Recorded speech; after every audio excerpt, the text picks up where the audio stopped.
वाढलाय. धरण क्षेत्रामध्ये पण मोठ्या प्रमाणात पाऊस आहे आणि पुण्यातल्या मध्यवर्ती पुणे आहे किंवा उपनगर आहे, अनेक नागरिकांच्या घरांमध्ये पाणी शिरले अशी परिस्थिती आहे.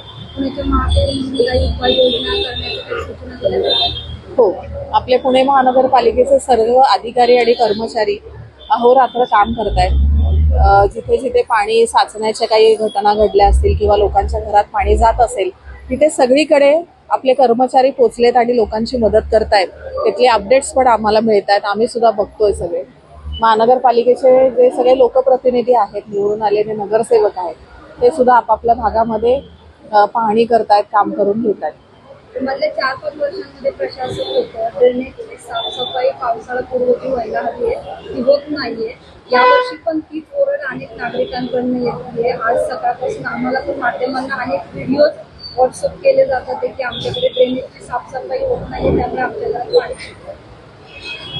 माझ्या माहितीप्रमाणे जिथे जिथे ड्रेनेज तुंबलेले आहेत ते खरं तर असं आहे की ज्या ठिकाणी ड्रेनेज लाईन्सवरती काही घरं बांधली गेली आहेत, काही ठिकाणी अतिक्रमण केलं गेलं असावं, जे ड्रेनेज लाईन्स आपल्याला क्लीन करता आले नाहीत, अशा ठिकाणीच फक्त अशी ड्रेनेज लाईन तुंबल्याची घटना माझ्या निदर्शनास आलेली आहे.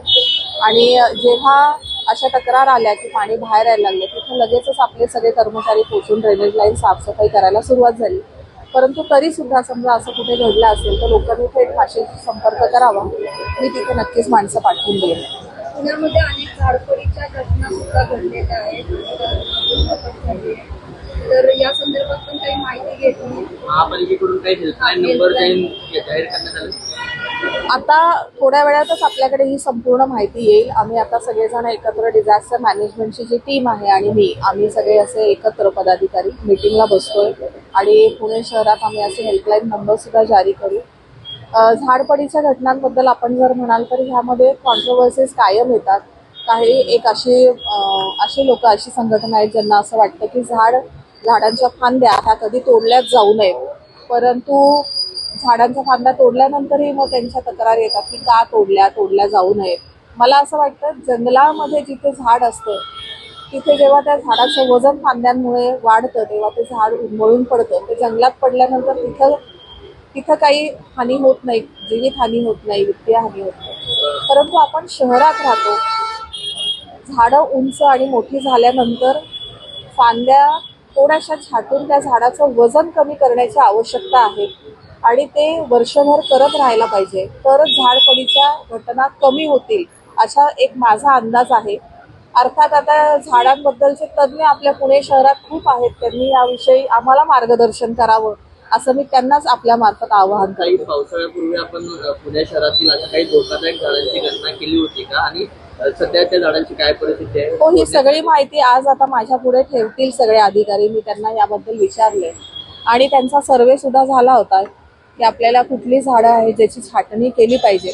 पण पुन्हा पुन्हा असाच विषय येतो की झाडप्रेमी संघटना ज्या आहेत त्यांचं असं म्हणणं होतं की झाड तोडू नये, आणि जेव्हा झाडं पडतात त्यावेळेला मग नागरिकांच्या तक्रारी येतात की झाडांची छाटणी का झाली नाही. अशा दोन्ही कॉन्ट्रोवर्सीजमुळे अधिकारी सुद्धा अडकतात, आम्ही सुद्धा थांबतो, काम होत नाही. तर मी तेच आपल्या मार्फत सगळ्यांना आवाहन करते की झाडांच्या बाबतीत तज्ज्ञांनी समोर यावं, पुढे यावं आणि आमच्याशी बोलावं, आम्हाला मार्गदर्शन करावं.